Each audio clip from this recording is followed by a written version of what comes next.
welcome to my 20th episode in this Christmas calendar series.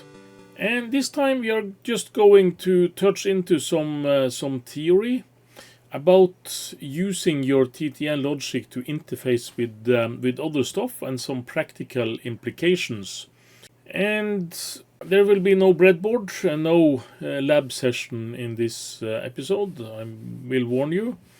But I will go through some interesting topics. But first, I will give you some real-world examples of use of TTL chips and actually browse through the schematics of the 5150.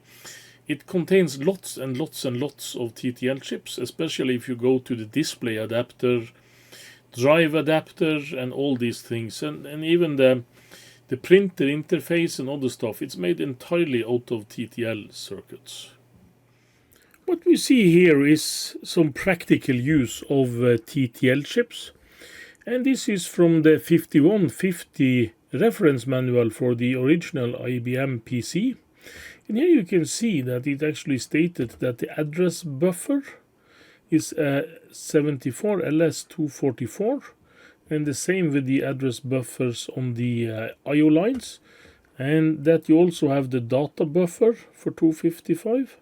And the 373 address buffer. So the 373, the 244, 245, and these chips are important parts of the early computer area. And a lot of the logic that is created internally in the IBM PC, except for the things that is done by the special chipset chips from Intel, and that is the 8088 main processor, of course, and you have the 8288 bus controller, and you have the 8259 interrupt controller, and so on. Lots of the other things is actually TTL logic and standard as such. And you can also see here that the 158, also used in the CBM64, it's a multiplexer.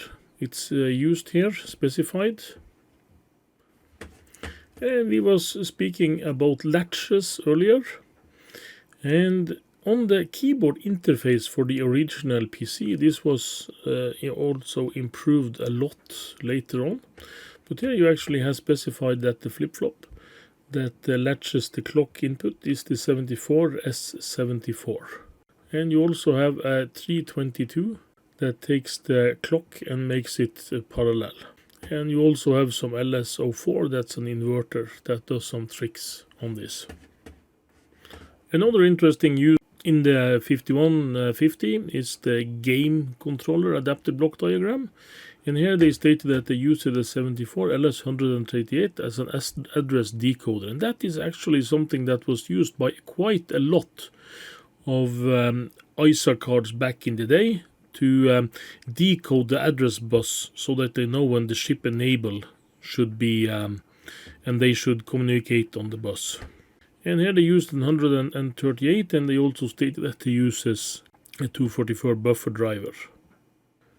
Yeah, we also have some details here. This is the logic for the setup of the buses on an IBM PC. And for those who saw my video about the Schneider PC and some others, this setup of the address and data bus is quite common amongst all clones.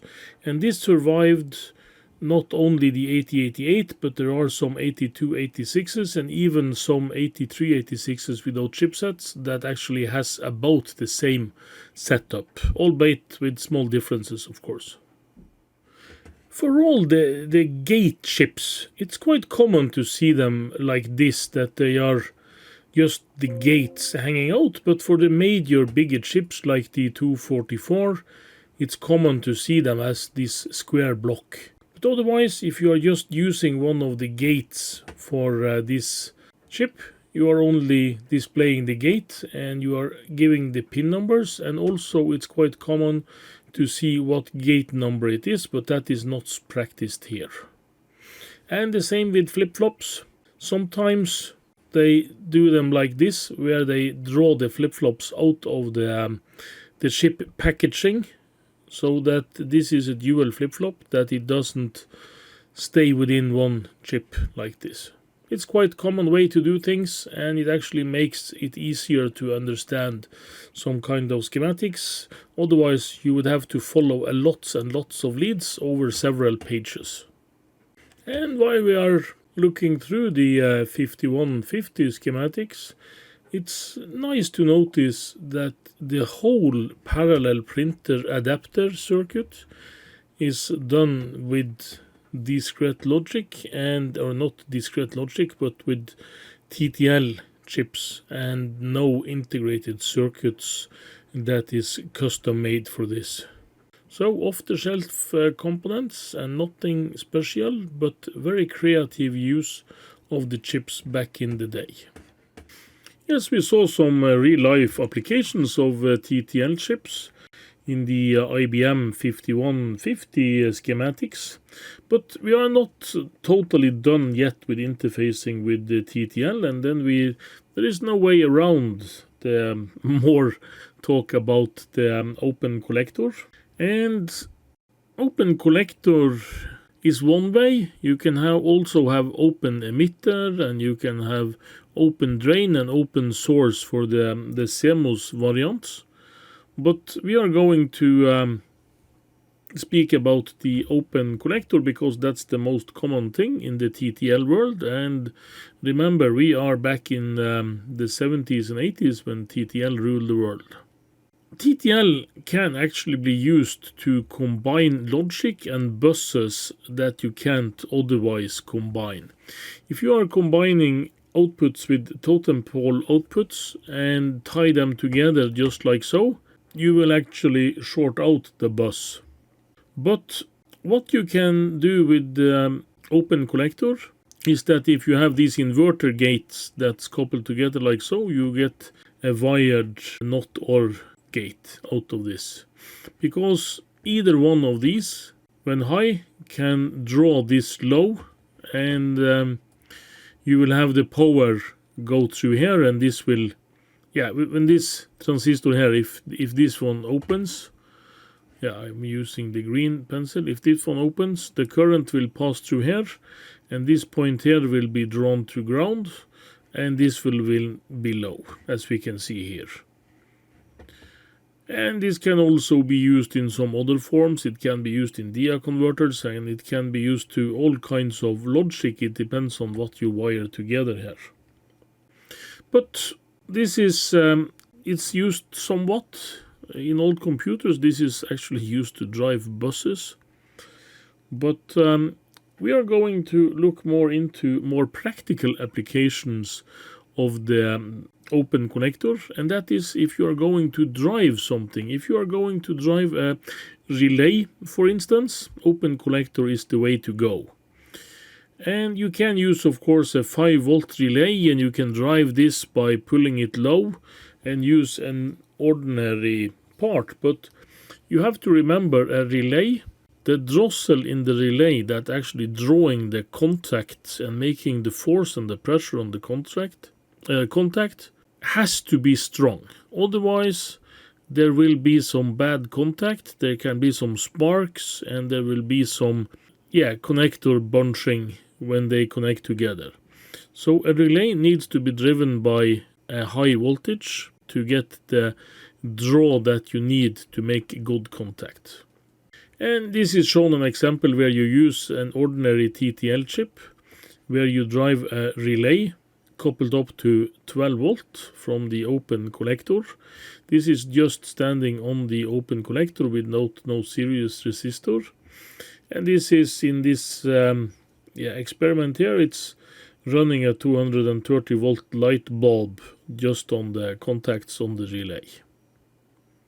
And that really depends on the relay, of course, if it can handle 240 volt switching voltage. But this one here, this diode, this is a really important one, and that is whenever you are connecting something that contains an inductor, and inside this relay you do have an inductor. And what's happening with an inductor is that when you are pushing 12 volt on this side here, the current will flow like this. But when you release the current and switches this off, there will come a reverse current out of the drossel. It stores this voltage and it put it out the wrong way.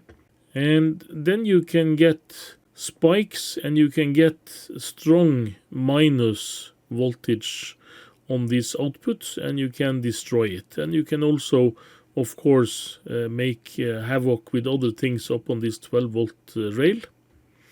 And that is why you have this diode here, because when you are thinking that the voltage normally flows like so, but when the voltage shorts here and goes the other way, it will actually short out via this diode here.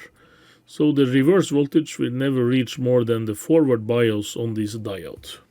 That's at least in theory, but you have to have a good diode here. On some small drossels it will make do with a small 1N148 or 4001, something like that, but it has to be there. And the 2.2 kilo ohm resistor that I normally use for my pull-ups, it's not drawn totally out of the air. That is the normal value for an internal pull-up resistor on the LS series of logic. So what's done internally here is that you have this resistor here, 2K, that's connected up there, and this is what we do from the outside.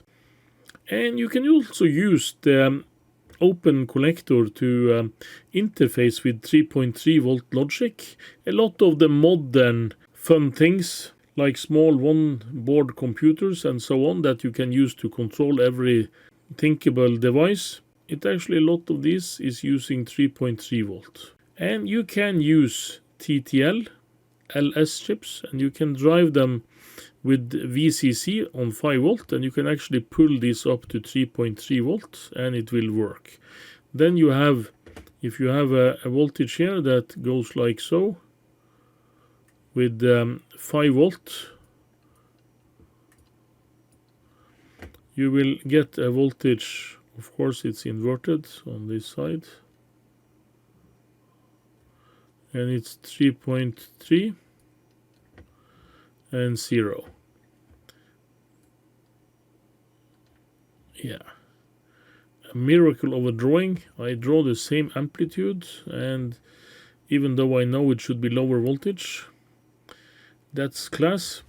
And you can also do this with a totem pole normal chip. You see this is a totem pole with the built-in resistor, and you can put a small series resistor and a 3.3 volt Zener diode. And this can be something like 20 ohms or something, a small resistor that you connect in series, and this will clamp this to 3.3 volts. So this is acting as a clamping diode and will keep this from reaching a higher level.